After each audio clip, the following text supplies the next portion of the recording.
what's up? Welcome to another episode of Concrete Reality TV, where we strive to know more and do more with what we know. Hey, we're going to have a hot episode today. We're going to be touching on a lot of stuff. So much stuff has been going on in society, man. The mass shooting that took place in Buffalo, we're going to talk about that.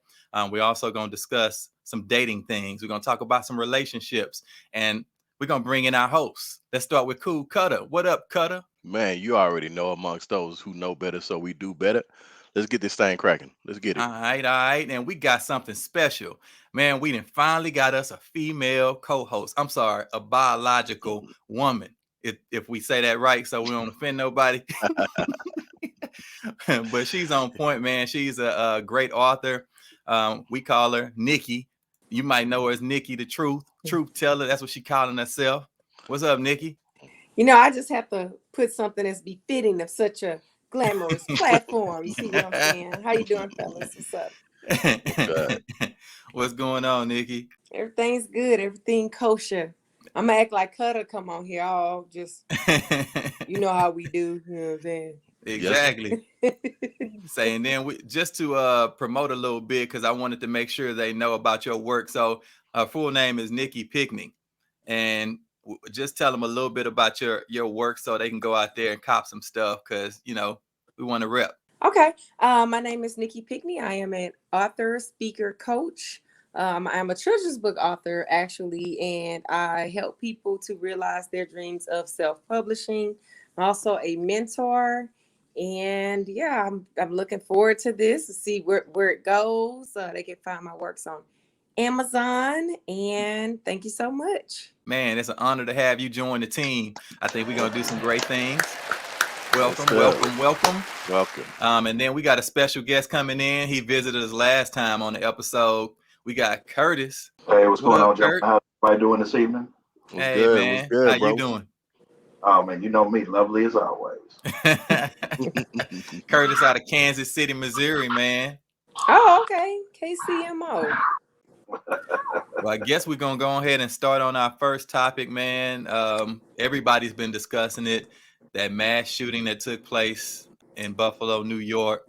I'm going to play a snippet of the I think it's the head chief out there. He was speaking on it, and then we can talk about it, because I definitely have some comments about it. So let me bring that clip up. Approximately 2:30 today, an individual who the mayor stated is not from this area and is from hours away drove to Buffalo, went to 1275 Jefferson Avenue to the Tops Market. He exited his vehicle. He was very heavily armed. He had tactical gear. He had a tactical helmet on. He had a camera that he was live streaming what he was doing. The individual exited his car and engaged 4 individuals. He shot 4 people in the parking lot.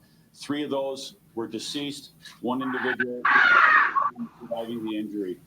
The individual went inside, as I said, a 3-year-old white male, walked into the store and began engaging customers inside the store. One of the individuals inside the store is a security guard, a beloved security guard, who was a retired Buffalo police officer, a hero in our eyes, engaged the suspect, fired multiple shots, struck the suspect, but because he had heavily armored plating on, that bullet had no round. The suspect engaged our retired officer, and he was ultimately shot and deceased at the scene. Buffalo police immediately respond, engage the suspect in the vestibule of the store, and at that point, the suspect put the gun to his own neck. Buffalo police personnel, 2 patrol officers, talked the suspect into dropping the gun. He dropped the gun, took off some of his tactical gear, surrendered at that point, and he was led outside, put in a police car, and transported to Buffalo Police Headquarters. This dude walk in the supermarket, geared up, knocking them down, killing folk, and then at the end, after he does all this shit, he don't get shot. He don't get tackled.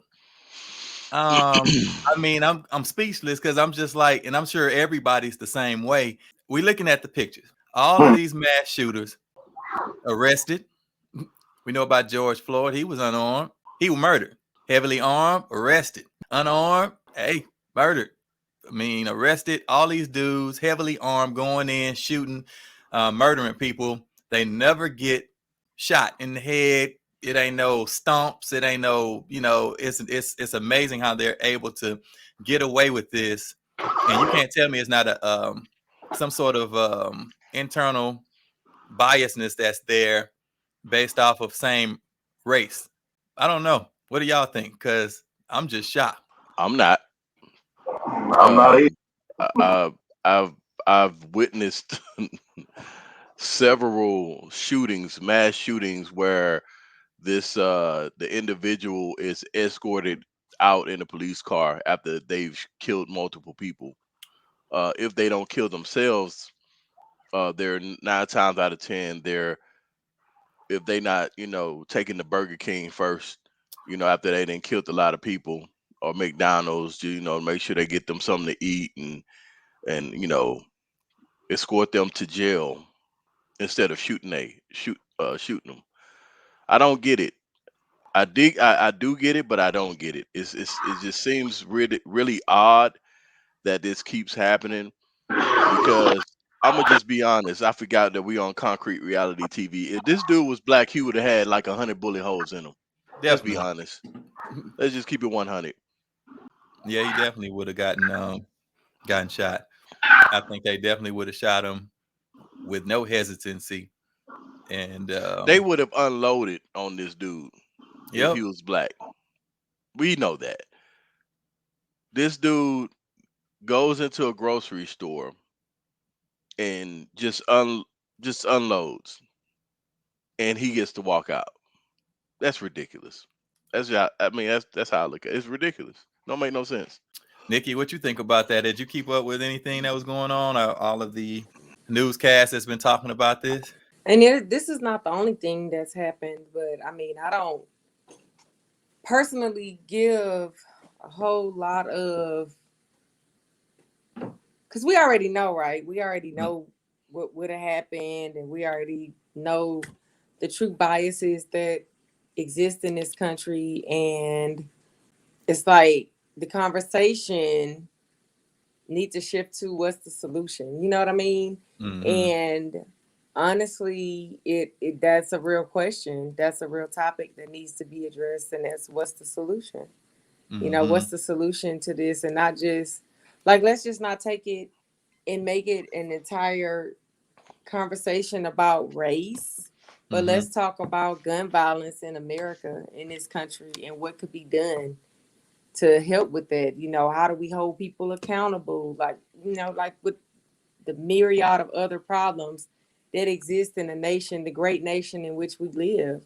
Mm-hmm. So I don't want to minimize this in any way or trivialize it. And this is something that's huge, and it happens all the time here. There is a real problem here with gun violence, and it affects everyone across the board. It affects everybody. So I mean, we already know about the unconscious biases or the outright biases when it comes to that. All right, well, fine, but we need to really start having some real action about solutions. That's when, and I don't speak too much on these types of things. Are heartbreaking, and they're heartbreaking because there were people too also murdered in a church. Mm-hmm. And everybody wants to take it and make it political or but people lost their loved ones, and it's sad. It's just really sad. That's really all I have to say about it. It's tragic and it's sad, and it needs to be some real solutions to gun violence here in this country. Kurtis, welcome back. Nikki just got through. She was touching on her views on the mass shooting. What do you think? This is reality TV, right? Yeah. Hey, So, concrete. are we ready to keep it real? Hey, 100. concrete. All right, so let's put it like this. This is America, right? America was built on gun violence, right? It was built on war and bloodshed, right? It was built over taking over territories. It was built on genocide. It was built on racism. Let's talk about that. So you see a repetitive cycle, and history tends to repeat itself. So let's take it to another level. This is May Day. You know what May Day is, right?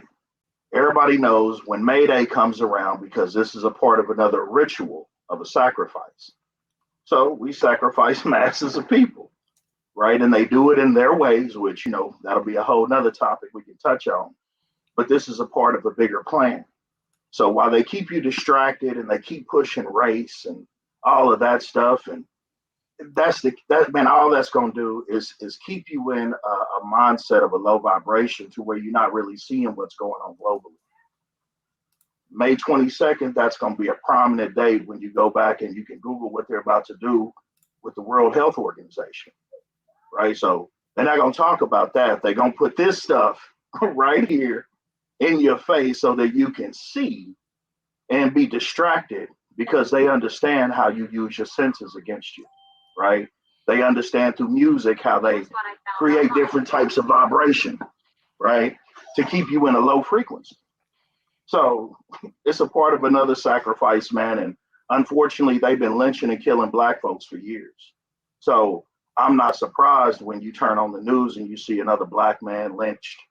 You know what I'm saying? The police, how were they created? They were there to protect and serve, right? What were they doing? Protecting and serving the slave master's property. That's what they created for. And if you understand your birth certificate, you understand that you're property. That's a whole nother topic, but we're keeping it real. So when I see instances like this, I'm not surprised, because I understand that it's a part of a bigger agenda. Mm-hmm. Talk about the COVID. I mean, they're hulling the population. They understand that you can see through supply chain, right? They can't feed all these people. Mm-hmm.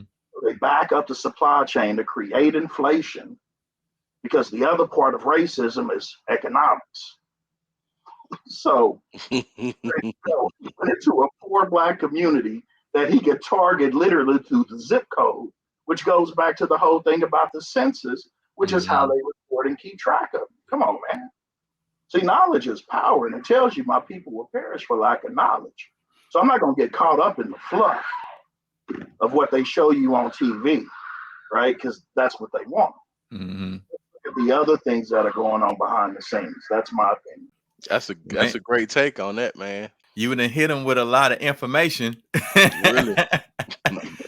So let me make sure I understand, because we got a whole lot of different views on this. Nikki, she voiced her opinion. She didn't want to make it all about racism. From what I understand, it should be more also focused on gun violence as well. I don't know. For me, I go back to the foundation of where this thing started, like Kurtis had touched on. Whoever this guy is, this terrorist, because that's what he is. He didn't learn this. He didn't learn this from just out of the blue from online media. This was something that you typically are raised in, because I guess you got to ask the question of, how did he figure out, or how did he understand that he was privileged enough to want to defend something that he felt like was being taken away from him? You got to learn that. That's not, we're not born with that concept. He's had to learn that. And then we'll usually say, most of the time we direct the attention away from America as a unit, or a country, a government, as being responsible, and we'll try to blame it on, it was social media, it was all the little groups and the little stuff that he was in, and no, here we go again. No, it was America that started this, and then they carried the tradition on from that point. And Correct. Here we are now, but nobody wants to acknowledge that he learned it from his parents. And his parent, I'm not talking about his biological parents, I'm talking about his race parents. Well, let's go back to one thing, right? You know, Frances Cress Welsing, right? Mm-hmm. We remember reading her as a kid, you know what I'm saying, when we was growing up, the ISIS papers, right? Mm-hmm. And what we're talking about is white genetic annihilation, right? They understand that if you keep breeding the way you're doing and interbreeding, you know, Black is always dominant. You know what I mean? So they're always going to keep Black people, I would like to say this first, economically broke, because most don't understand what money is. You'll have the select few, but the mass of our people don't have that knowledge economically. The other part too is you like spiritual base, right? So if you don't understand your role in God and his role in your life, you losing already. Number two, we don't move as a collective. right? Knowledge and information is not given to the collective masses. But like you say, social media is, Instagram is, right? All about the chains, all about the women, the misogyny. You understand what I'm saying? But all of those are low vibrational frequencies, right? When you start talking about health and freedom and Dr. Sabi and meditation and, really coming in touch and in tune with yourself on all levels to make you whole. That's what we need as a people. And we've been lacking that, brother, for a long time. Well, I mean, I didn't, and I had to relocate, and like, I don't know what was going on my connection. I did not hear most of what Kurtis said. And I really, wanted to, but what did you ask me? Oh, we're still kind of touching on, I guess, the kind of the causes and effects of this mass shooting. I mean, listen, and I'm very careful about how I approach this because, again, as I said, when you're talking about the loss of life, you're talking about someone lost their grandmother, their daughters, their sons, I'm looking more on the side of the loss, and I think that these mass shootings are heavily, it's like the way that they are even presented, it's really gotten to the point where it happens so much, it's like a day-to-day occurrence. You know what I mean? It's like I don't want to say how people, something happens so much and people get desensitized. Yeah. So then they start addressing what's happening on the surface, or just talking about the same things over and over again. And they have all of these theories about what's happening, what couldn't have happened. The boy said what he said. I think I heard something in the background of where this could have been prevented. There are things that's happening all the time, all at the same time. And there's no way you can know what's gonna escalate and become something so tragic. Yeah. What I do know is that it's really, really sad for the people that's involved that lose a loved one. And those are the stories that we don't hear. We don't hear what happens to a family after their grandmother is gunned down in the church. Like, we don't hear the other side of that enough. It's a lot of focus on the people. And sometimes people just do this kind of stupid shit for attention. And we, and it's like, what we need to hear more about the, what's happening, the people that's affected. We really need to make a real effort in this country to desensitize even this next generation who growing up on violent video games. Like, it's more to it than just what's being said and what's being discussed and race. Even though I think that everything plays a part in it, my heart again just goes out to the people that's affected. It's just sad. It's sad. Hey, well, Kurtis, Chris, you got anything? Y'all said it. Y'all said it all, man. At the end of the day, we already know that these types of things, sadly, you only hear about that happening in the U.S. I don't, not like I pay attention to world news, but it's just sad that people feel like, or they get so frustrated with society, or it could be something deeper, like Kurtis was saying. At the end of the day, it's stupid. Like, what did you accomplish? And I want to say that it does happen all over the world all the time. There are terrorist attacks all the time.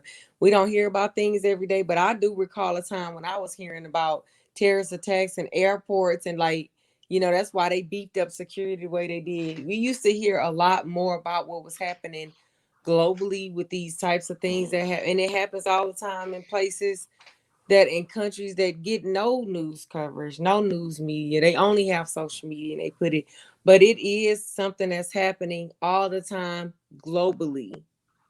People are losing their lives senselessly. It is happening. So they have school shootings in China too. Listen, I'm not naming like the country, but if you look, there are terrorist attacks and things. There are people fighting and bombing people because they don't agree with their religion. There are people fighting and they taking young women who are at school trying to get an education. They just come in and take them because they don't think women should be educated. there are senseless acts of violence everywhere, and I'm not comparing one place to another. Right. I'm saying that there this type of violence, human against human, people's human rights and civil rights being violated, your right to live, that's being attacked globally. Like that's just not a one place that's a human on human problem. I definitely agree because violence is definitely all over the world. It's been like that because you got mankind. Everybody's going to have different views, different beliefs, which is going to cause conflict. But as far as what's happening in this country, no, there are not mass shootings in white neighborhoods by black people. It doesn't happen. I don't know if you can ever say it ever happened where a black terrorist went around shooting white people out the blue just for whatever beliefs they had.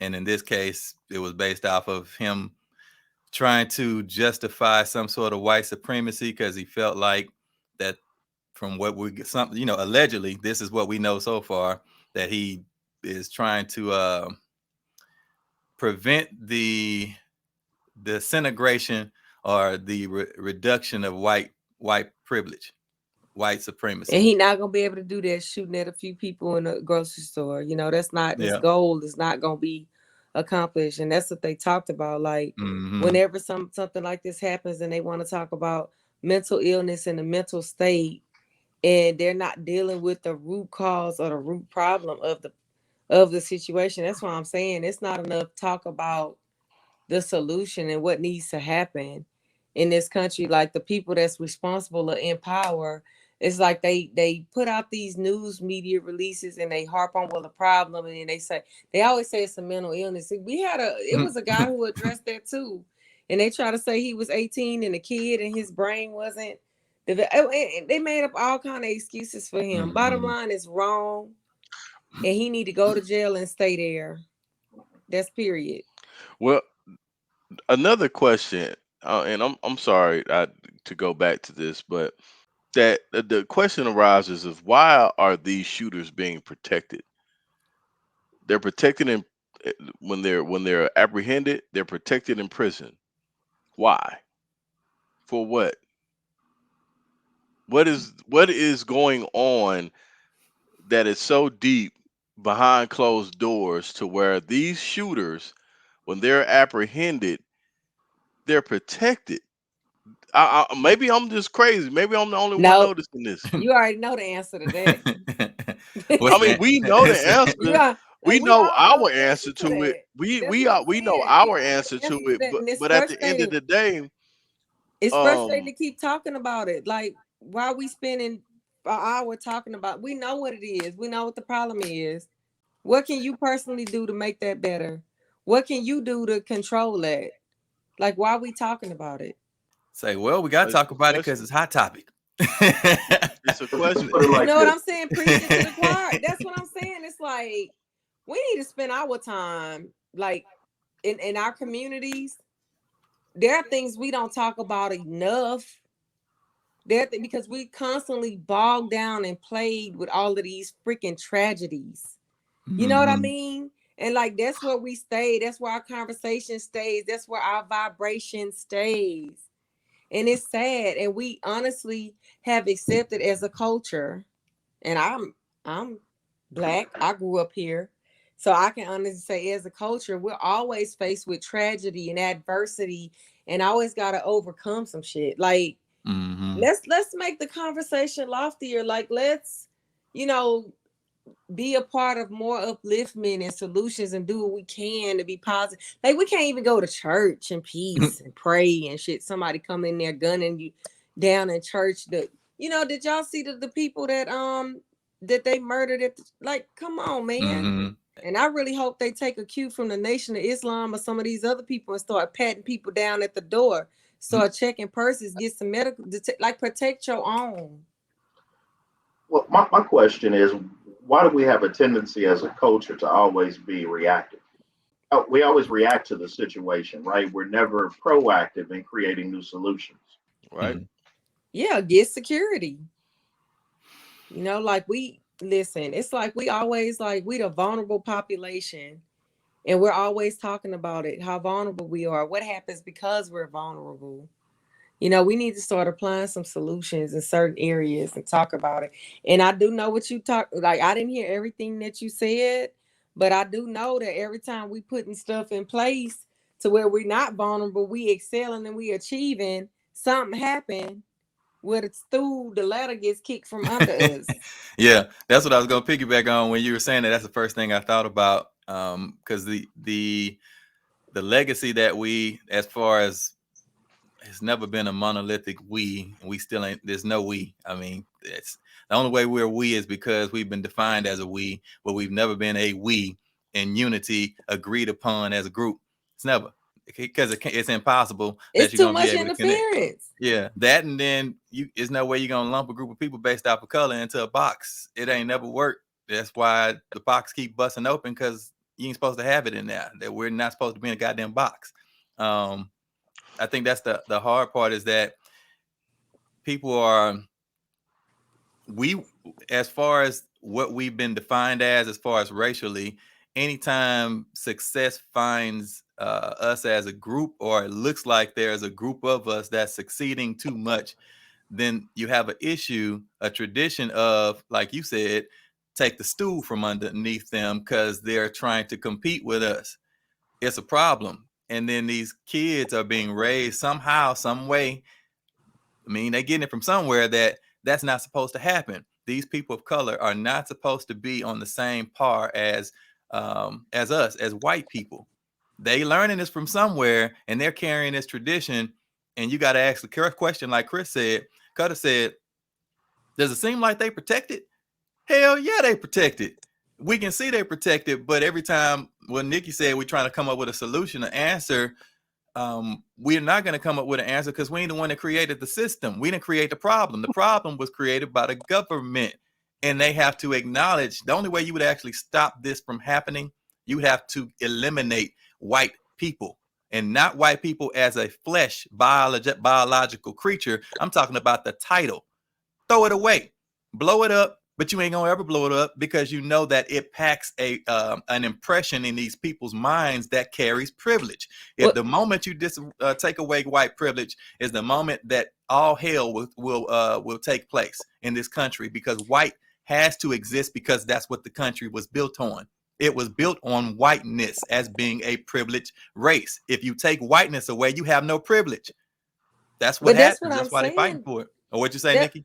that's what I'm saying though. It's like that's why when we continue to make conversations about race, that's what keeps the whole Division. perpetuation. And I don't want this to be taken the wrong way, but this is what I'm saying in so many words. Mm-hmm. If you perpetuate the conversation as race, so let me put it this way.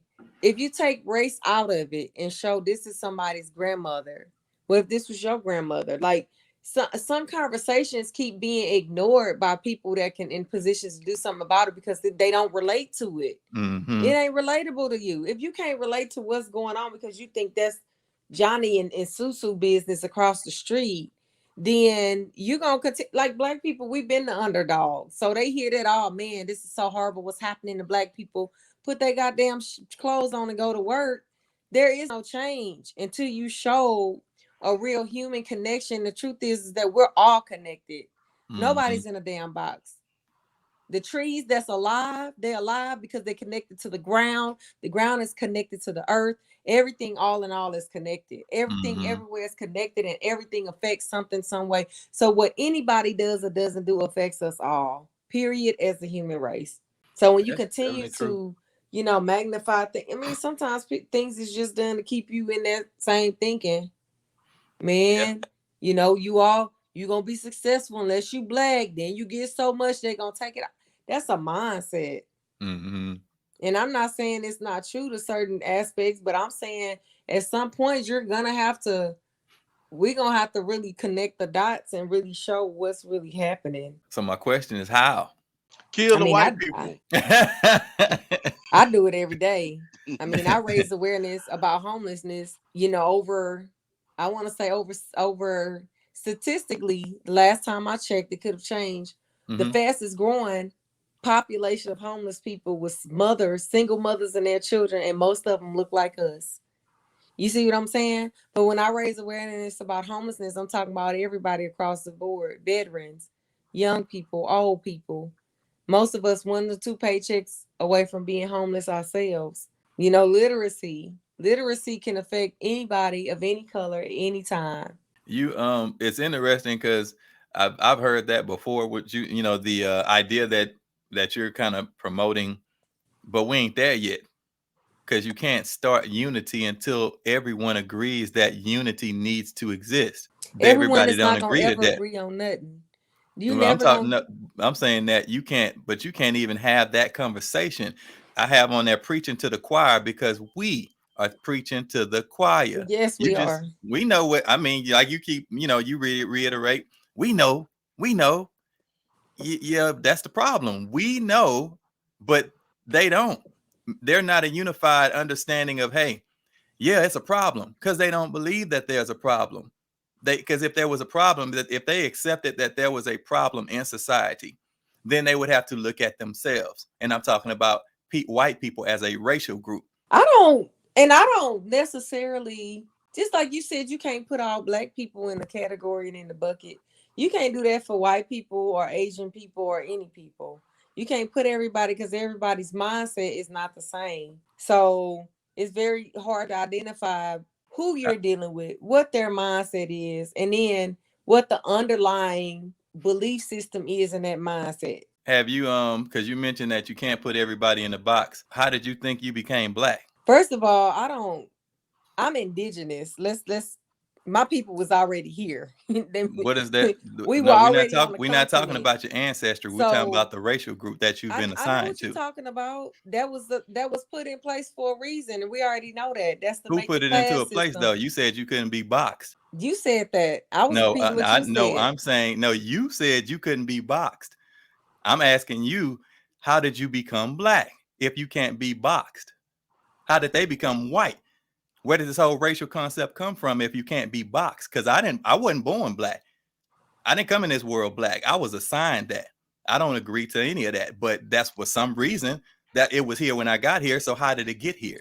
Well, let's back up in the conversation. Didn't you say that when I said we, you was like, well, there's no we can't all be put in the box? Exactly. You didn't say that earlier? That's my belief. Okay. I don't have the power to enforce that.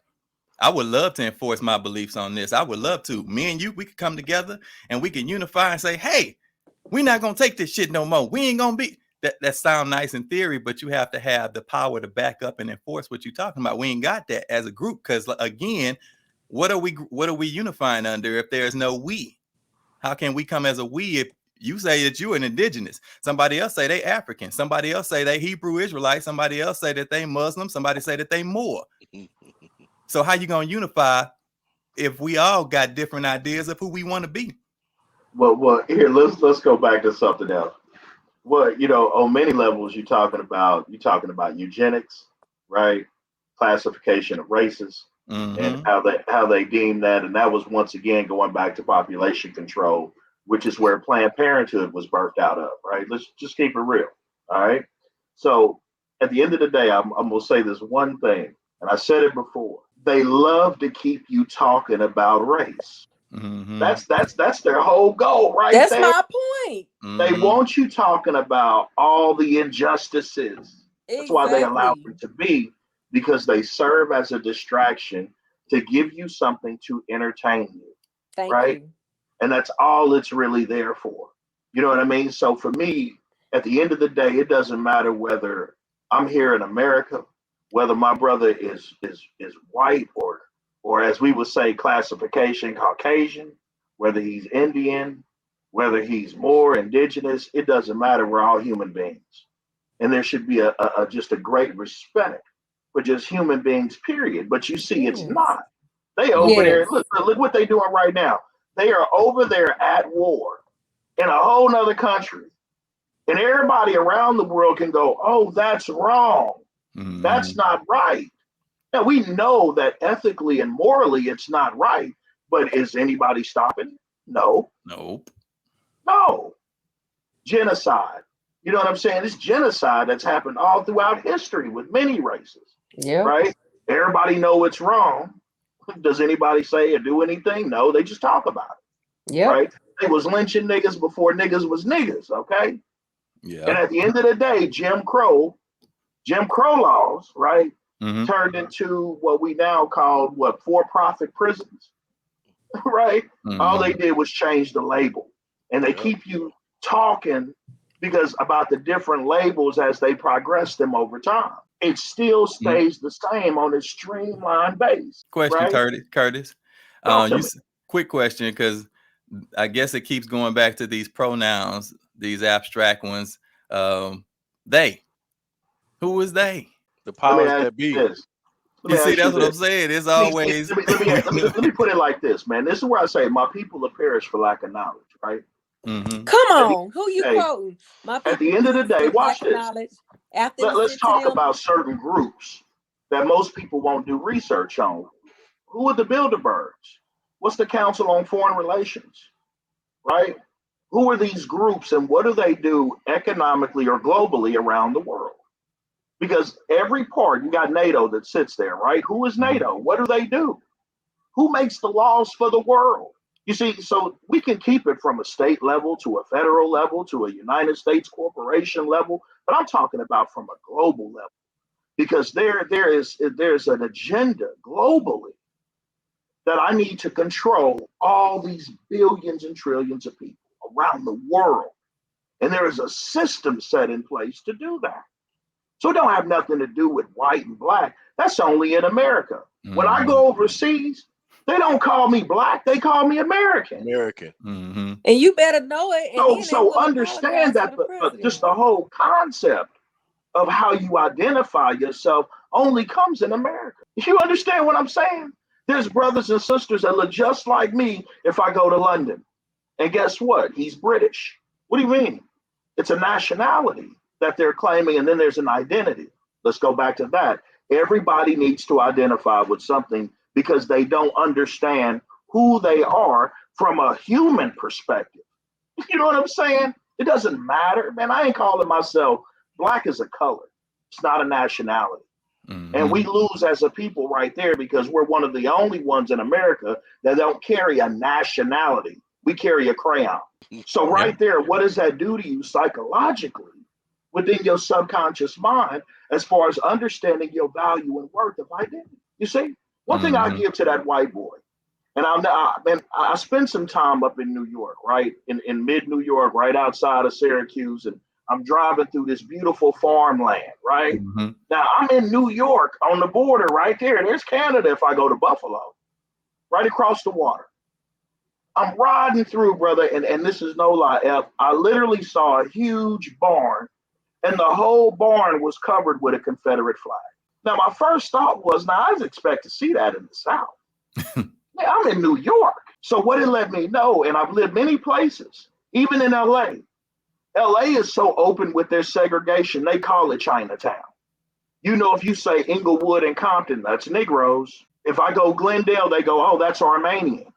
See, they already have it segregated there on where the population of people are going to be according to their race. East LA, the Hispanics, Mexicans, El Monte, Baldwin Park. Come on, man. So racism is a system that's set up for us, right? Here in America, right? They're going to keep you bound with all the bullshit, keep you bound with all the labels so that you continue to fight over your spiritual identity instead of just being a human being. Right. I care for my brother, and that was what King talked about. Didn't matter about my race or my color. This is my brother. That's what Malcolm learned when he went all the way overseas. And he praying with a white dude, he making salat and wudu, right? So what does color matter when I just care It for don't. That's just what I'm saying. genuinely as a person? It don't. And that's Where's the what I'm compassion saying. there? You Nikki, understand what I'm what you saying? say, Nikki?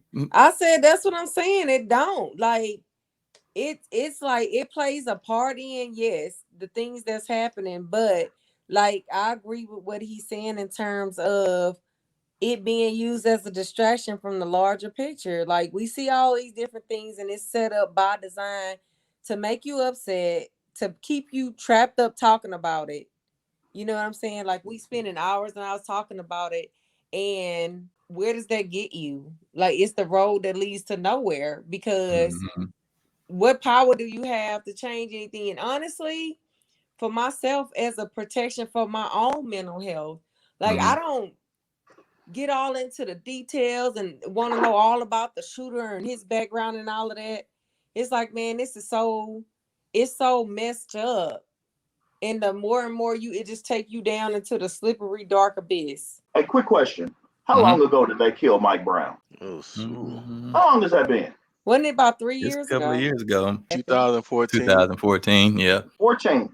Now think about that. Ain't nothing changed. You're going to be talking about the same thing in some type of way next year. It's a repetitive cycle, and it's going to continue until people wake up and understand spiritual awareness. And I say most people lack spiritual progression. We look at how we grew up, right? We grew up under a certain level of morals and codes, right? Ethics, right? That you understood the difference between right and wrong. Now, however we define it from a religious standpoint, within every culture, there's still this ethics of right and wrong. So at the end of the day, when we focus on things that are more, I like to say, out here, they're more material. It's all about money. It's all about what I can get, what I can do, how I can grow, right? And all of that comes from a very narcissistic and egoistic standpoint. It doesn't focus on me doing what God told me to do, which was to serve my brother. How do I serve my brother? I serve him in love. So I'm not giving to you and doing for you to receive anything, because it's God in the universe that provides me everything. I stand in full abundance, brother. So I'm never gonna judge people on a certain level or try to treat them. What's that old saying my grandmama used to say? Treat people what? The way you want to be treated. That was Father MC too. Right. So So from another standpoint, let's take it another way. You reap what you sow. So as you're sowing seed every day and how you treat people, that's what's coming back to you. And most people just don't like the karma that comes back, and then they want to go into the victim mode. Man, fuck all that. At the end of the day, each person on this globe has an accountability, not only for themselves, but for their neighbors around them. And I love my neighbors as I love myself. But that has to become an awareness in people. You see what I mean? That has to be something that they yearn to do, not because there's accolades that come behind it, but because it's the right thing to do in loving your fellow human.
So it's interesting. Well, first, Nikki, you know why we talking about this, right? She muted. Oh, Oh where'd no, she let go? me unmute. There she go. Nikki, where you go? I'm here, Oh, I but said, you know why we talking about this, right? because it's current events, because Thank you. that's what you said. Do we Exactly. have to spend an hour talking about every current We ain't event? we've been here hour 17. We started talking about this after we started. We talk about stuff because this is what we get. You see what you just said? You went through and talked about everything you talked about because it was interesting. And Curtis talked about what he wanted to talk about on the topic because it's interesting. Same thing as me and Chris. The whole point is to discuss topics. It's not personal. The whole point is to get you talking about stuff that you, hey, what your views are. What is it? Because this is what people are going to be. That's what they're talking about now. We just dropping our little 2 cents into the thing.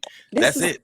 this is my viewpoint on this, and I agree with Curtis. We Mhm. know your It's like viewpoint. the perpetual We know your viewpoint. cycle We know your viewpoint. of this is gonna be happening again tomorrow, and we're gonna spend 2 hours talking about that. You know what I'm saying? Like the power to change the things that's happening with this, and we can talk about it and all that, but we all agree that it's not that we powerless in the situation, but powerless in the situation. Well, so just to let you know, we gonna keep talking about it because it's interesting. And then we ain't gonna talk about it every day unless we want to talk about it every day. If I don't give a damn what it is, whatever you want to talk about, we gonna talk about it. It's whatever you want to talk about. It ain't no rules to this game. It ain't no, I don't want to talk it, whatever you think, whatever you feel, just talk. Just let it out. And then we can fix it on the back end if it's too long. If you say it's 2 hours long, I can't put out a 2 hour episode. So I can always just edit it down to 30, 40 minutes. You know what I'm saying? So Because you I'm sit up like, here like, okay, why are we still talking? What you mean? Why are we talking? Because it's a topic. It's interesting. Otherwise, you wouldn't be talking about it. And even when you said you don't agree with a lot of stuff that goes on, that's valuable information because that's what you think, that's what you feel. So we need that from you because it's a Well, different perspective.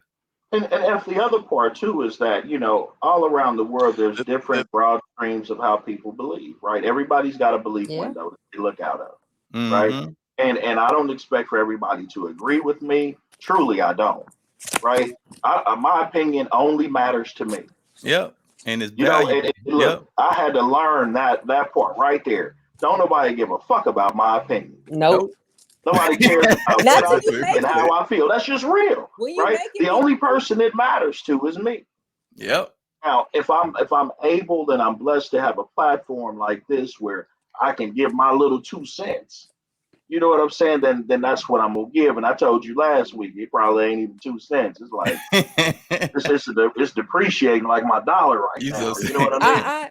I appreciate your I care, Curtis, Mm, about what you think. 2 cents. I care, black man. That's My what's up. fist up in the air. You just can't even see it. It's That's what's up. See, yeah. this is exactly, that's what I'm talking about. Talking about shit. I want y'all to vent about the the, world on the here. I'm thing just gonna be is, quiet. the thing is, Nikki, you have to understand that when we discuss subjects, subject matter, topics, um, current events, there's always a topic within a topic within a topic. So we might spend an hour and a half on that topic, but we're not just talking about that topic. You see how Curtis went into his opinion and then he labeled certain aspects of that particular opinion, and then he went in and then he talked about what Curtis talked about, and he talked about what you talked about. That is just a discussion. So we're not necessarily spending an hour talking about this per se. It's jewels that are being dropped here. So you gotta kind of take all that shit in. You know what I mean? Like it's gonna be some things that subjects that we're gonna spend an hour on or 2 hours on, and we might end that show and he might go and edit that shit down to 30 minutes. and Be like, what happened to, I well, took what what we happened to this, could and put it and together. but he'll chop that shit down to where the public only sees what matters. You know what I'm saying? So this is basically the recording of the show, but this is not the show. I hope you understand what I'm saying. She muted again. So, Wait, Uh, I mute my mic when I'm not talking. but What's wrong? uh, anyway, let's move on. E, yeah. what else you What's got? next on our topic, man? What's the next one Yeah, coming? Well, we've been on for an hour and 22. Most of that was when we was waiting for everybody. yeah, So I And we get. on late because that's the time somebody else picked. Oh But yeah, yeah. We next yeah. time we We doing gonna JP this earlier. said we were waiting on her. We could have went a yeah. little earlier We then could. if she wasn't gonna show Yeah. up. She Yeah. she gonna get a get a good talking to from me. Be like, wait a minute, we We did this. We did this shit for your ass. We could have yeah, been we on did. a We long could have. time ago.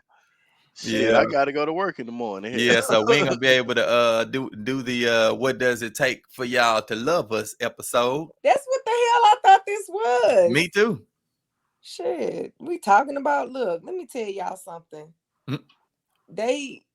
I don't even know what type of solution because to say take the guns from everybody and that's not happening. Nope, So that ain't gonna happen. we don't know. I don't know. I don't have a solution. That's what I do know. Of course you don't. We not at the right table. We don't have the power for that. Only thing we doing is Exactly. talking shit. That's why I don't want to talk about it for 4 hours. I don't mind talking shit because I like talking. I like listening and talking because I know that what we're doing matters in my head, but it don't matter to nobody else. And guess what? I'm cool with that. I'm happy So with talking with I know this ain't going nowhere. I sit up here and we doing shit. This ain't shit that what we just said ain't going no goddamn where. But I okay. like it because it's interesting for me. This is my hobby. This is my You little know, it's pastime. make you happy in life, and that's what it's all Exactly. about. We Will got to make get me some joy. smile. I'm like listening. I'm like, damn, that was good. That was Yep. good. Cause hey, Nikki spoke. Okay, that's pretty good perspective. I ain't know that. And I'm good with it. I'm gonna go sleep. I'm gonna be cool with that, and I'm be ready to do something else tomorrow. This is, it's just conversation. It's not this is not a requirement. This I is a want to request. change lives. I want to expect change in the ways that I can. You know what I mean? Like Yeah. I spend. That's what I want to spend my free time doing, changing lives, and that's what I do. That's a part of mentoring and writing and raising awareness about things. Like when it's things that frustrate me and I really can't really do, we know what that is. We grew up with it. We seen our parents go through it. Mm-hmm. Our children, fortunately enough, I can say this, the generation that's coming in, they different. And we're gonna see a large scale change with them. A large scale change. They're different and they're breaking down barriers, and people might see this differently from me. I don't care, but they're breaking down barriers and labels, and so it's like the things they do, we're gonna see the effects of it, and it may, from what I see, it's gonna have a major dent in the shift of using people's differences against them, if that makes sense. I So we'll disagree see. Yeah, I was good. Yeah, I'm curious I to see don't. what you think. because you know how a car wreck sounds. You think our children is a car wreck? A big ass pile up, What? a pile up. That's what I think. Ephraim, you believe you, Kevin? I'm gonna Y'all, tell you nah, why. You y'all say I'm gonna think. Curtis? tell you why. Huh? I'm gonna tell you why I believe that. It's because when you have a generation of adults or preteens who think that they can have everything and do everything they want to do with no consequences. You have adults who face more consequences because they do things that are careless in their younger years and face more consequences. We know this because we were young. Now we didn't have as Um, much freedom as these youngsters have. We don't make as many mistakes. We didn't make as many mistakes as they did. They're doing now. They believe now that their way of living is good. This is the way to live. They're living with no consequence. what are you talking about? Because I wasn't talking about them doing stuff with no consequences. You I'm saying they're saying breaking barriers. I say I disagree. They're not breaking barriers. They're not doing anything but, to me, if the only thing that they've done is co-sign gay shit. They ain't did nothing different. We were doing entrepreneurship in the 1950s and 60s. But the only thing is that we have the internet now, and we have news and things. We can access it at our fingertips now. So the knowing is different. But I say that you have a generation of children or young people who feel like they have unlimited everything. And granted, the internet presented that, society presented that, but they'll soon find out 10 years from now, as Vin Rames said on Baby Boy when he told Jody, let's see where you are 10 years from now. Because we know 10 years makes a big fucking difference well, in your that's life. why time will tell. We'll see what happens. Time will tell. We know what's But going to happen. I actually have children. I know. So I huh? talked to your kids, remember? Your Exactly. daughters tried to sit and argue us down about gender and the difference between gender and sex. And I was like, she don't know what the fuck she talking about. But she gonna see. Well, I'll say this generation, they're a little different. And when I'm talking about the boundaries and stuff, like even the way that they think and the things that we would accept for the sake of keeping peace, and the way in which we walk, because I know me, I'm just a whole different person, and I see how they move, and I'll be getting on them. Then I think about it and I say, man, they don't have the same type of limitations in their mind that stopped me from getting to this place because I thought this way. So, I mean, it may be a double-edged sword. And We'll I agree with see. that. Well, We'll I see. agree with that part. They don't see it. They don't see the limits that we saw back then, Exactly. and that could also be a gift and a curse too. But that's why I but say it that's may be a okay. double-edged. So what you're talking about, that's generational, right? So I grew up looking at my grandfather who would tell me stories about him picking cotton, right? That generational gap right there, right? Held a certain level of what ethics and beliefs, right? A certain way that you raise kids, right? Mm-hmm. And us three were raised underneath that with our parents. Right. You feel me? Mm-hmm. Now, my sister and those some that are older than me, right, in their 50s that have all these kids out here, they stop giving that down. You know what I'm saying? And we stop passing along some of those morals and values and ethics I think that we held as a community, right? Um, Now, even when I talk to my oldest should be 21 coming up, okay? And for her, I mean, there are no boundaries. She Mm-hmm. doesn't, she knows and understands that, what we had to go through to get here. But that experience, I didn't experience. So I can't tell her those stories, right? Right. My grandfather's passed away, so he can't tell her those stories, right? So it loses that, once again, back to that sense of identity, Mm-hmm. ancestral, right, that you carry. So I don't expect her to know it and understand it. Now I can tell her, you know what I mean? But that's all I can do. That one-on-one closeness with that topic right there, she Mm-hmm. don't get it. So for her, sky's the limit. You know what I'm saying? What do you mean racism? She went to an all-girls school with a bunch of damn white girls. Mm-hmm. I mean, Oh, but I get racism, Dad, but you know what I'm saying? I don't see it. Say it ain't here. And wait a minute. No, she sees it. yeah, You they know what I see mean? it. Because you They think she see don't it. experience it. Mm-hmm. No, they do But I think experience in it. some levels it made her stronger. You see what I mean? Because she learned to adapt with an understanding of it, but didn't Right. play the victim role with it. Does that Right. make sense? Mm-hmm. Yeah, my daughter go through the You same take it thing. as a sense of empowerment for her to change, to say, no, this is what I'm not going to tolerate. And then Right. because her peers grow up with an understanding that even them as white girls know that racism is bad. They don't want to be deemed as that. You understand what I'm saying? So culturally, it has to shift for them as well to stay a part of the social norm.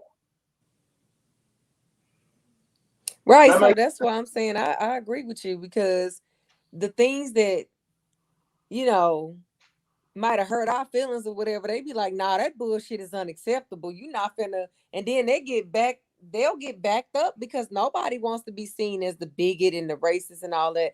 And I agree with you, is that being generational, because it was different growing up. Like, it was just different growing up. And my mom would tell me stories. Like, my mom was raised by a white woman in the hood in Fifth Ward. So she used to have to fight every day behind her mama. You know what I mean? Like, nowadays, that's just not the same thing. It's like, what are you talking about? Why is that even a conversation? So generational, these things do shift and change and get better. And not everything is meant to be passed down, you know, because not everything is good for us for the level of growth that the next generation is experiencing. You know what I mean? So that whole thing that our forefathers had to do to kind of keep them from getting lynched, you know, the next generation ain't have to necessarily do that. They stood more upright. They was able to look people in the eyes because of the people that came and instilled that sense of community and got the people up off their knees and off their backs and got, you know what I mean? So now some of those same morals and values and principles you can pass on, but some things I say, and they be like, what are you talking about? And why is that? Then I'm looking at it like, you know what? This might be a lesson they don't need. You know? I mean, shit, hey, Ephraim, I can whistle at a white girl. Well, not no more, because now that's considered hey, bro, I can whistle at a white girl. What is that called now, where they say, it's another word for it. Look, that's what got Emmett Till, right? Cat calling is something. It's some new thing. The feminists if you do that. Yeah, exactly. You can't whistle at a woman. But look, here's my point. It's not. We understand as far as Black history, that's what got Emmett Till lynched. Yeah. Right? We know whistling at a white girl. Yeah, I'm joking with you. Yeah. Right. But my thing is, a whole teaching. hey, I love it because now I can whistle at a white girl. He said, now you can. Okay. Get cussed out. Don't be exactly. You definitely gonna get cursed out. It's gonna be a different reason though. It ain't what if I so if I whistled at a gay dude, I'm cool now? Yep. I don't know. I wouldn't say that because I'm not a gay dude, so I cannot answer or speak for anyone in that particular field because I don't know. I don't know how they will be taken. I would say it depends on the person. That's funny. Well, man, you see, that's what I'm talking about. So you notice, like what Cutter said, we jump into different aspects of the conversation. So you got all these little layers that we go into, and I just let it go because, you know, like I said, you go through and clean it up. So, yeah, this one was good. It's actually funny. I mean, it's interesting and stuff. So I think we got a lot of tidbits, and I didn't want to do now, you know, because I think things happen smooth with recording sessions anyway, like this, because we didn't have JP on, because I wanted to have Nikki, I wanted to have you and JP for that topic. What does it take for y'all to love us? So we can have two perspectives from y'all. Yeah. But she ain't here. Yeah, and I don't care about the topic no more anyway. I done gave up in that department. So. Oh, Lord. That's part of the topic. Hold on. E. That's the wrong question. Look, holla at her next week. It'll come back. Yeah, we'll cover that next week. You don't know. That's the wrong question. Yeah, that's not the right question. What's the question? You don't even know what the question is. Talking about it ain't the right question. Wait. She said she done with it until you stab that question. She like, wait, what you talking about? That ain't the right. Turn my camera on. Wait a minute. Till next week. Oh, I smell it. Till next week. And I said, I just want to know what it's gonna take. Yeah, I knew it's in you. It's still in there. That's a hell of a question. I don't care what you say, Nikki. That's a nice question. That's the wrong question. Uh-oh. Ooh. Shit, we do damn thing. What is it gonna take? Don't say nothing, Nikki. Save it. Shit, now they want us to lay our jacket down over puddles so they can walk on our fucking jacket. Oh no! Don't start And it. hold on, don't tell me you dumb enough to lay it down. You got me messed up. I might as well lay my whole body down over the puddle, and I ain't doing it. I'll be by myself. I'm like Luther. If I don't never find nobody, it'll be all right with me. Don't say nothing, Curtis. You're gonna mess up my stuff. Ain't nobody messing up nothing because this is where this come from. Here's the thing. I gotta address this jacket laying down thing here. Okay. Here we go. I don't like that shit because you still gonna get your feet wet,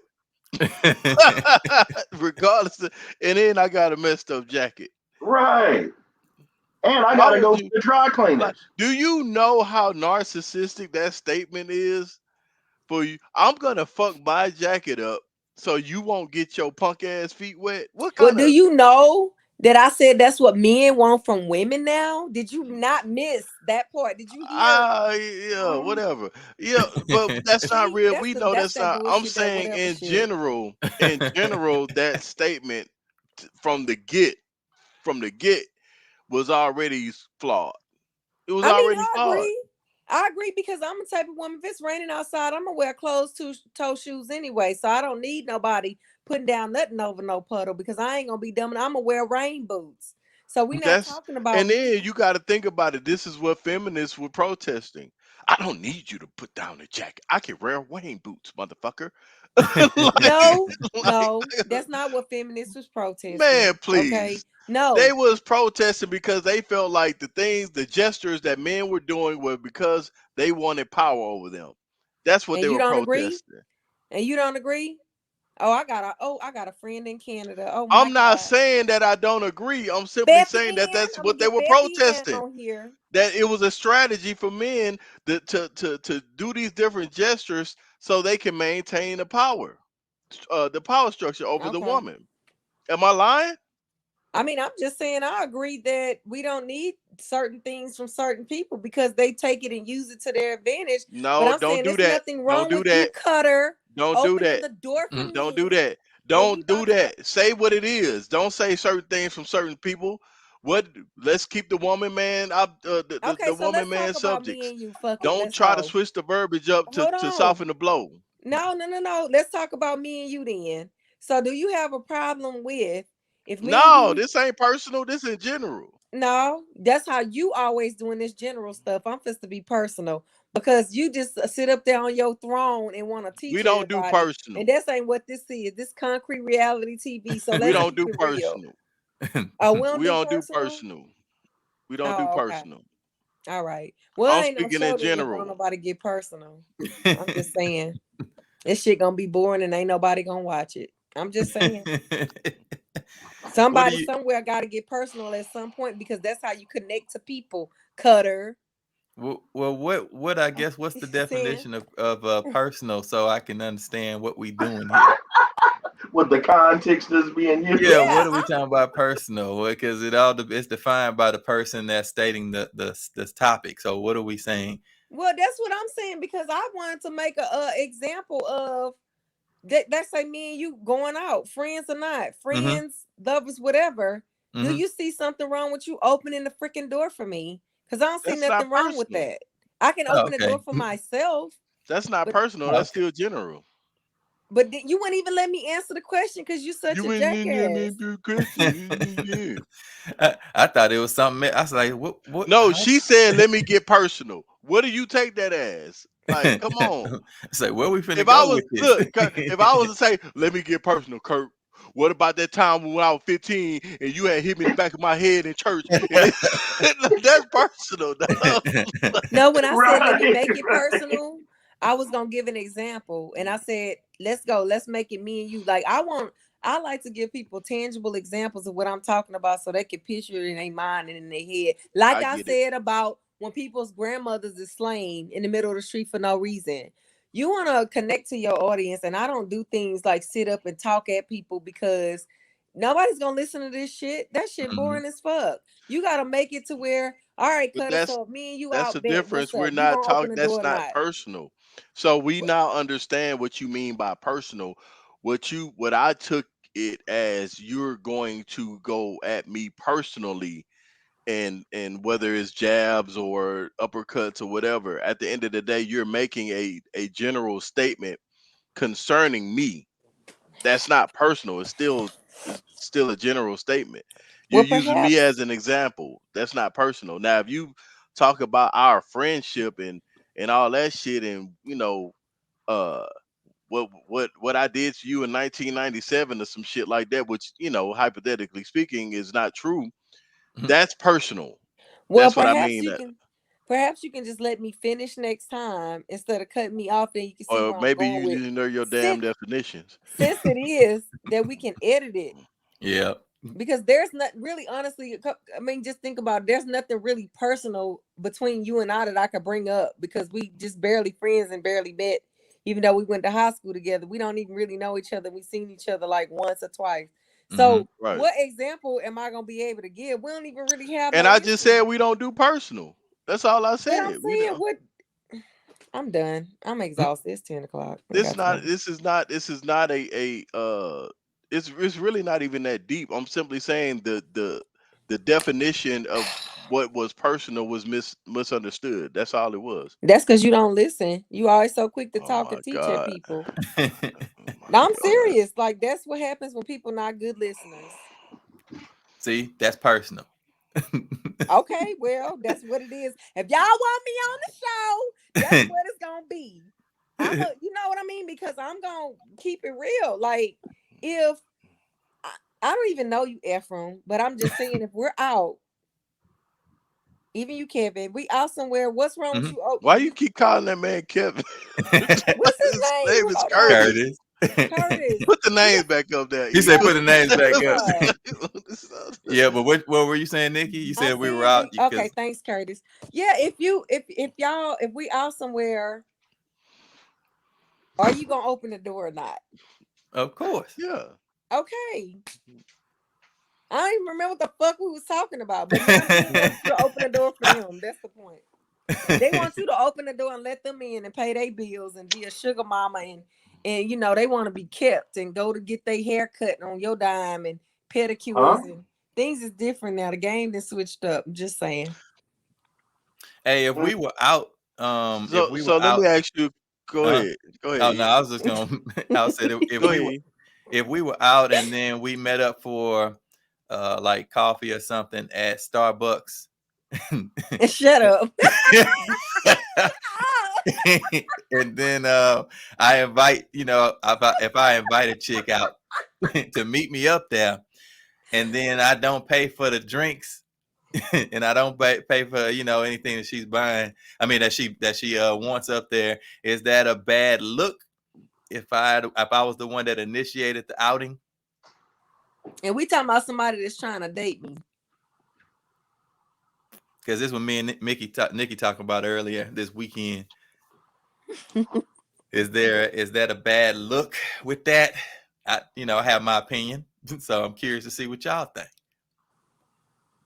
I mean, I had a good friend of mine tell me, you don't have to do expensive dinners, the first time you get in the meter, it's good to go have a little Baskin and Robbins.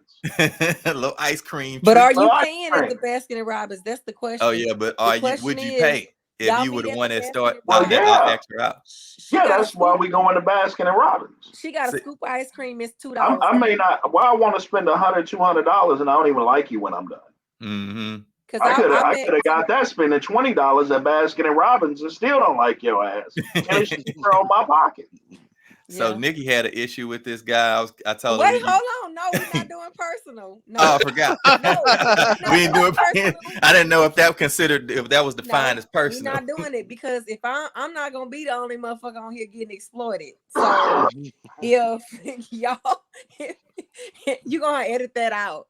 I'm just saying, you gotta edit that out because that came out. She said, "No, we ain't using that." No, we're not using that because I don't use that type of language in public. I'm just saying, I'm not gonna be the only person up here bearing my soul and nobody else doing it. I'm gonna be the same boring person that Cutter gets to be. That's I all don't I'm know if it's saying. Boring. first of all, hold on. Let's stop this shit right here. Nigga, this show motherfucking first show. You don't know shit about what we do. Our shit is entertaining as hell. We talk about all kinds of shit. So you stay in your lane, rookie. Well, first off, you the one said we can't get personal. Here we go. The So I'm not This finna is talk why we need. business. This is why we need JP. What's her name? yeah, JP. We need 2 females because I ain't finna be arguing with this crazy ass girl. Shut up. Look. This is we nothing, man. Go If she ahead. was What on was here, we probably still be he ain't finna say that. See, nothing? I this ain't is where we even. get off the phone. This how our conversations go. All right, homie, I gotta go. Say, yeah, I'm gonna talk to you Yeah, I'll be later. like, I'ma call you back. Man, I ain't calling your ass. Call your ass. I'll be like, if he called me back, I ain't answering the phone. He get on my damn nerves. Say right back at you. Yeah, because so that's what I asked. I asked Ephraim, if as a woman, if you meet somebody at, for example, Baskin and Robbins, and you invite her there, you say, hey, you want anything? She say, sure. She step up the order. The order is $2. And you walk off, like go somewhere, walk. And she paid the $2. How should the woman feel? Should she feel like you interested? Should she even consider it at all? Should she feel like, well, I'm a woman, I can pay for my own shit? Or Okay, so here's my thing. The focus is in the wrong area. And for me, I'm not broke. I'm at Baskin and Robbins. What's that? $20? That I ain't don't even that know. much. They're I like don't give a $10. damn about $20. $5. Yeah, $10. Money ain't the issue. I'm there for the purpose of getting to know you, right? And I believe that getting to know a woman, my time is money, right? So you got to pay. In essence, you know what I'm saying? The time I'm spending is worth more than I'm about to spend. So the value of me being there with my time, getting to know you and learn you and understand you, that's what I'm there for. That's my focus. It ain't even about how much I'm about to spend. Yeah, that's why I chose Baskin Robbins. Okay. I alleviated that concern. So if your daughter came to you, because we all understand that all of our time is valuable, everybody's, and we're trying to get to know each other. So as a woman, when you're trying to get to know a man, and the man say, meet me XYZ place. Let's say you getting ready to, you was whatever. So the person say, meet you at the Baskin and Robbins and ask you, do you want something? So you step up, you order. The order is $2 and some change. Are you going to pay for it as being the person who invited? Because now it's a different culture we live in. So it's like whoever invited, whoever pays. So you're the man who invited the woman. She ordered a $2 basket, scoop of basket of Robbins. And do you pay or do you step off and let her pay? It don't matter. I'm gonna pay for it either way, whether she invited me or not. It ain't nothing but $20. Okay, so that was the question. The question is, how should the woman see that if a man invites you to a place, asks you, do you want something? And what makes you pay for it? Huh? If he makes you pay for it, is that what you're saying? Yeah. Okay, so let me ask you this: is that the type of man you want? We're not talking about me. This in person. No, we are, because it goes hand in hand. For me, because let me tell you this. Let me tell you this. Maya Angelou says, "When people show you who they are, believe it." Believe them. The So first if you time. the first time. So here's my point. If you were in a situation based on the scenario that you given me, and you out with a man at Baskin and Robbins, and that nigga expects for you to pay for a $20 ice cream, you have to ask yourself at that point, is that a dude I want to fuck with? Okay, so that's now, what at the end of the day, watch this. If you decide, you know what, I want to fuck with this dude, knowing this, then everything that comes behind it, if that nigga's cheap, if he don't work, if he this, that, and the other, then I don't want to hear you crying and complaining, because nigga, you knew that at Baskin and Robbins when that nigga made you pay for a $2 ice cream cone. Okay. Fuck out of here. So that's the conversation we had. Yeah, I said the same thing. Hypothetical. You feel me? Like, come on, man. A man. Let me tell you this. I'm a real man, and I tend and I move on a certain level. So if I'm out with a woman, and me and F have had this conversation because I'm old school, right? So if I think enough about my time to take it to go out with a woman, then I go out like a gentleman. And what do, F? I bring a gift. He bring a gift. And that gift is based on what we've talked about, you know, her favorite smells, her favorite colors, because I'm That's so inquiring. sweet. I want to know about who she is. She said that's sweet. Well, I That mean, is so sweet. but women don't respect that. That's a whole nother topic. What? The part about it is intimacy for me to see into you. And I do that by getting to understand your character and morals. The reason I told you earlier that you asking the wrong question is are you dealing, and the question you should be asking is, are you dealing with a man who has a spiritual foundation and understands his relationship with God? If he does not have that, then you're subject to all the bullshit that comes from not understanding that. And that's where most women go wrong. They pick a dude because he's cute or he got a little money, but his ethics and morals is all fucked up. That's why he looking cute cheating on you. He looking cute bringing you STDs. He looking cute spending up all your money, wrecking your car, and then he gonna go with the other bitch. Why? He lacks spiritual progression. And that's what you chose. And that's what I have to agree with you on that. And that's what Seriously. most women choose. And so, and a lot of times they lying about that, their spiritual foundation. And honestly, some of them people, they be the worst ones. They can quote the Bible backwards and forwards. Let me tell you something. See, for me, it ain't about quoting the scripture. It's about your acts of service.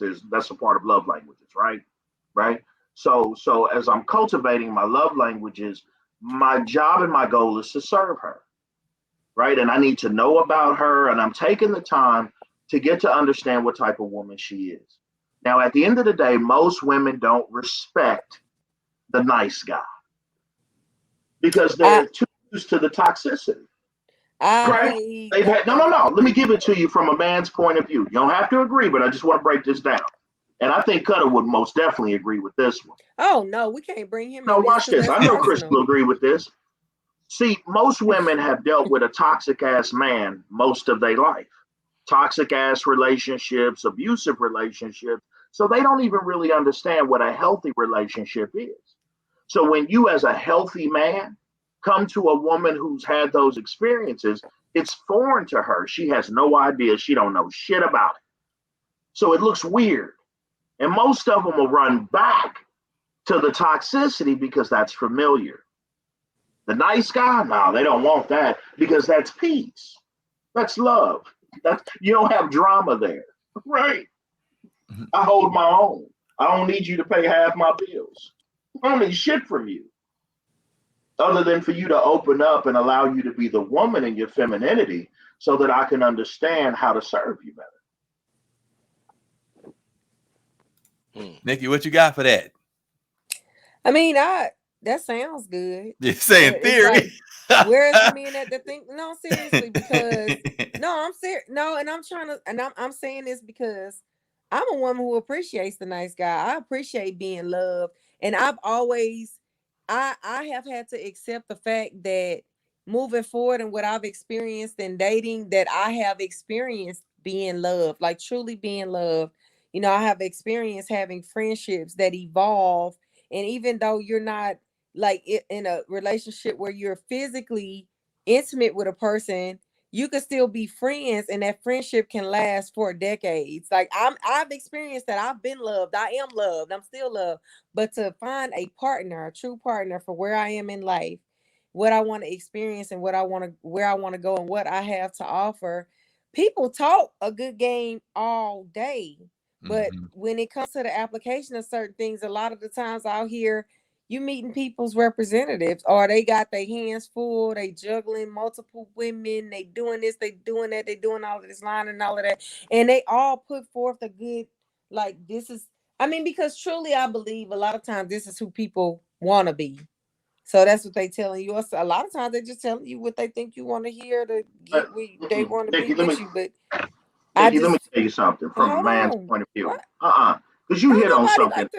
I got to address that real quick because you hit on something right there. Because you're talking about deception and people's representatives. If you have discernment, Because I get many of women who love to try to hustle, right? But if you have discernment, man, I can see them evil ass spirits in that broad a mile away. The minute we get in front of each other and I start asking basic questions to see into her, I see her character and her integrity. Now, if I choose to keep messing with her, that's my fault. But at the end of the day, representative, that's bullshit. Even you can still see through it because a person at the core of who they are will always show. The problem is you got your rose-colored glasses on because you're hyped up on the smell and the pheromones of this, that, and the other of this new thing and the possibility. So you start to overlook all that bullshit that you see, or you make excuses for it. See, either way, it's not the other person. It comes back to your own self-accountability. You control this shit. Yep, and And that's can't why I'm by nobody do. myself. Nobody can do what you what'd don't say, allow. Nikki? I said that's why I'm by myself. Mhm. Because the type of person I am, I don't it's like I'm very forthright about who I am, what I want, and all of that. And it's like if you talk to a dating coach or a man, well, no, don't say that. Just say we'll see what happens and see what kind of person it is. People are really quick to try to fit into the mold of what you say you want, you looking for, and you need. And discernment is great to have. We all have it. But No, we don't. also, well, no, everybody don't have it. You're right. But this is what I want to say about that, because there's a book, and I swear I wish I'm gonna be able to quote it when we really do this show for real. Mhm. But in the book it says, there's a quote that says, "To thine own self be true." But the question is, to which self? So when you meet somebody, you're not meeting the totality of who they are all at one time in the same day. You know what I'm saying? So there's different variations and different parts to a person. Like I said, you can meet their representative. You can see through certain things, and certain things you just take a minute for it to reveal itself. It always reveals itself. But yeah, there's more to it than that. That's why I say it sound good. It's just more to it than that. Oh, that's good. So look, You good? You need some water, Kurtis? you say you done got him choking and shit. Woo. Got my tea, my sea mouse. No. So this is why exactly I knew y'all was gonna be getting hype and it was gonna be nice. So y'all gonna have to redo all that again on the next episode. So Yeah, I remember agree. exactly what Because I'm gonna have my quotes and shit ready. To thine own self be true, but the thing is, which self? yeah. Like which self? So, I mean, and obviously I'm single by choice, but that's because I'm just not putting up with nothing. I'm just not. But look at the vibration that you carry when you say that. See, the more let me show you, baby. When you Where create, Cutter go? Well, wait, Kurtis. No, we can't. You gonna I give mean, me because look, I mean, because man, you felt that vibration right there that she just put out to the universe, and I'm thinking you about to get more of that shit that you don't like. Well, that's what I got a friend of mine that's he's a real good friend of mine, a business partner. He pastor with Dr. Reverend Doctor, whoever, whatever.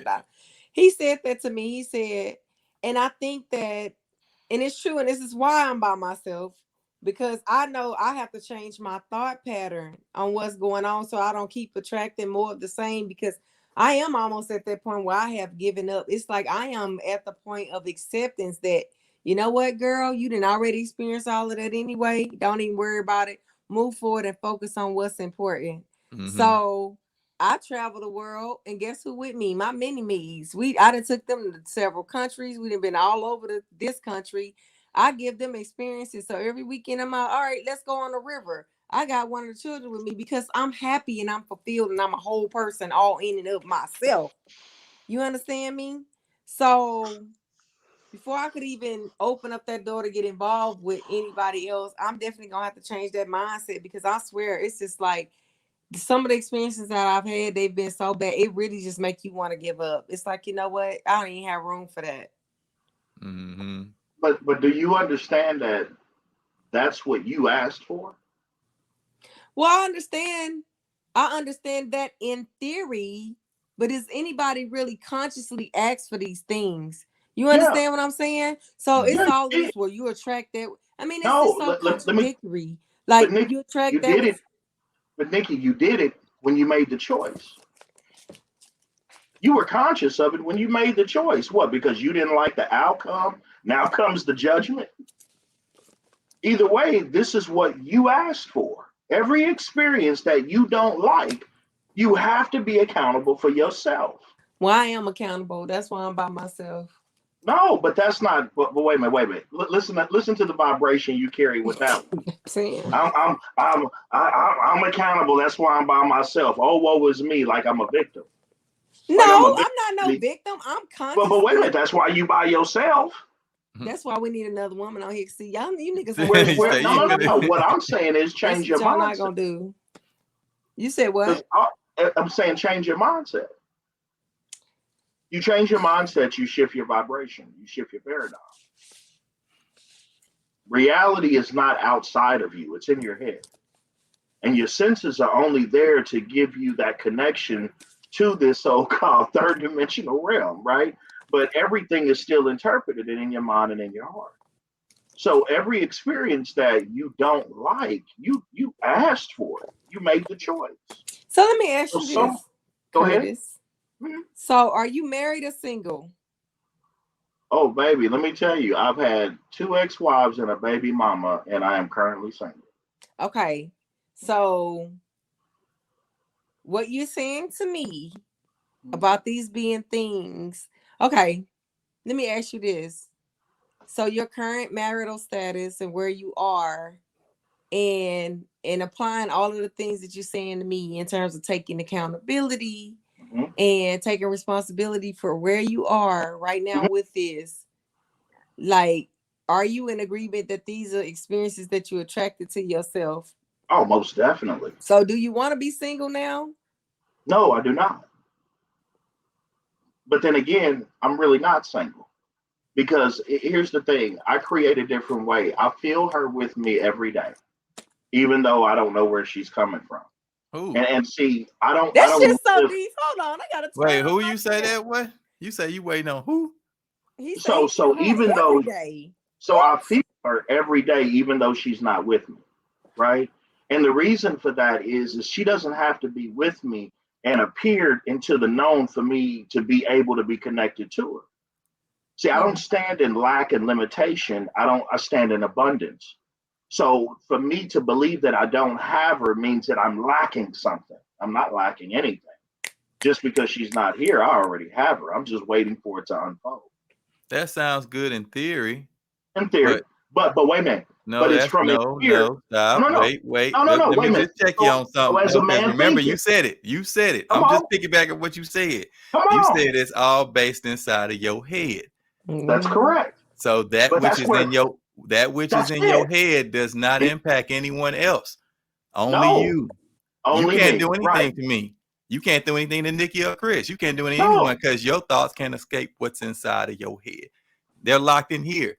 The only way that something can affect me is if I believe that what you are doing affects me. So everything you saying is good for Kurtis, but it's not it has nothing to do with anything else, anybody else, unless somebody else accepts what you're saying. That's a belief. But wait a minute, and remember what I said earlier, nobody ever has to agree with me.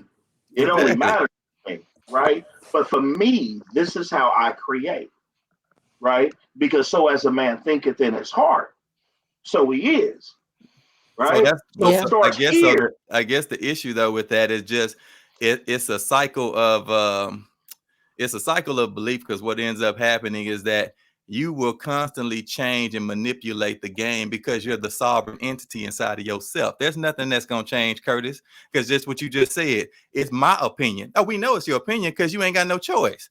Your opinion can't escape your own head. So you ain't got to keep saying it, because no matter what if you wanted to say it did matter, it still wouldn't matter, because the only way your opinion would matter is if you had the means to enforce it onto others. You don't. So that it stays with you. I mean, it's not bad. It's just that no matter what, if somebody wanted to come inside of Kurtis's realm, you're going to get dictated by Kurtis because it's based off of his ideas of what he wants.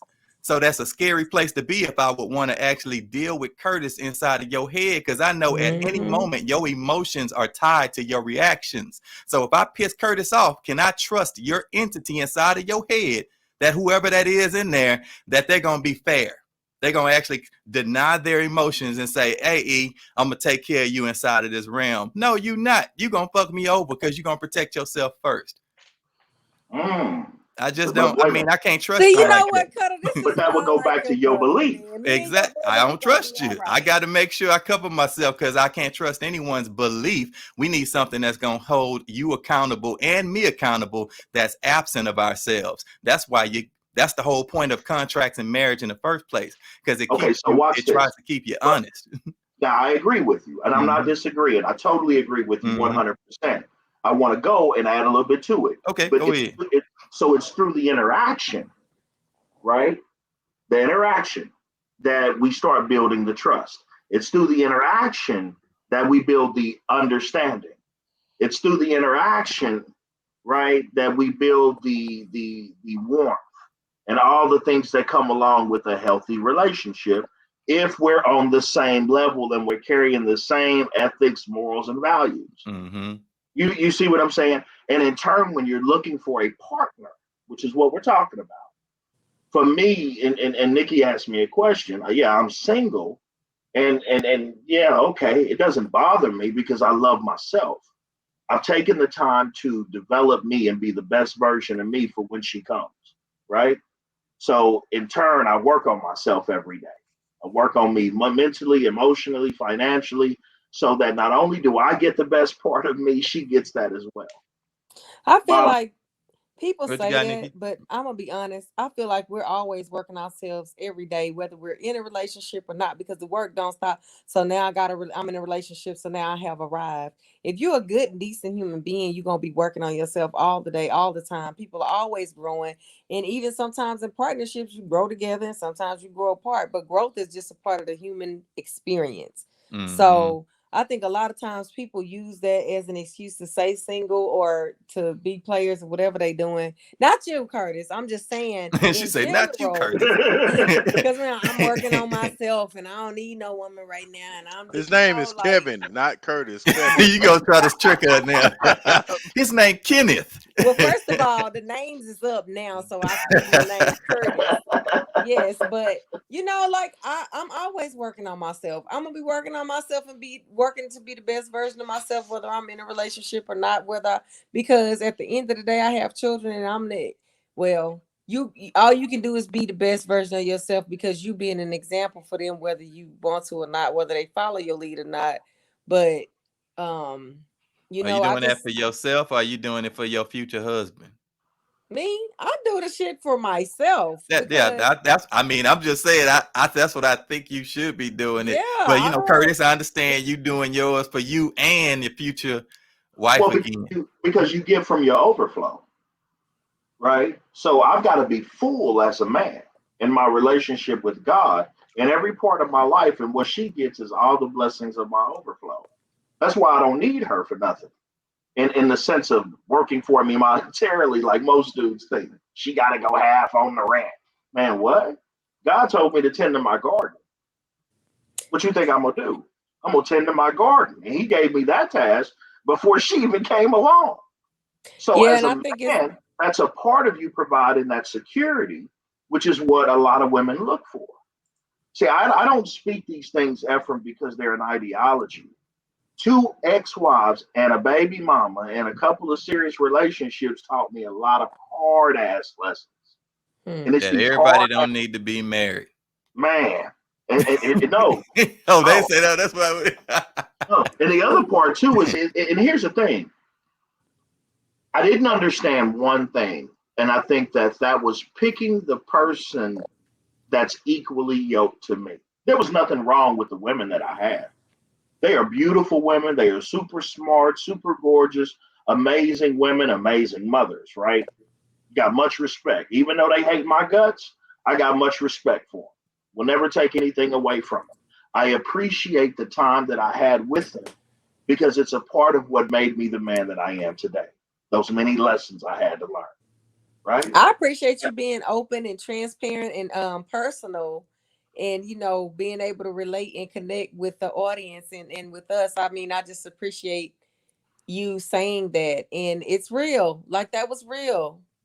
That was real, and I felt that because everybody's not meant to stay in a marriage. Everybody's not meant to go the rest of the way with you, but it's great to hear you acknowledge that even though they may not feel the same way about you, you're acknowledging their contribution to your growth as a man. You're acknowledging their contribution to your lineage, like your children, and how wonderful of a mother they are. So that's commendable. Well, and that's a part of my own healing with that.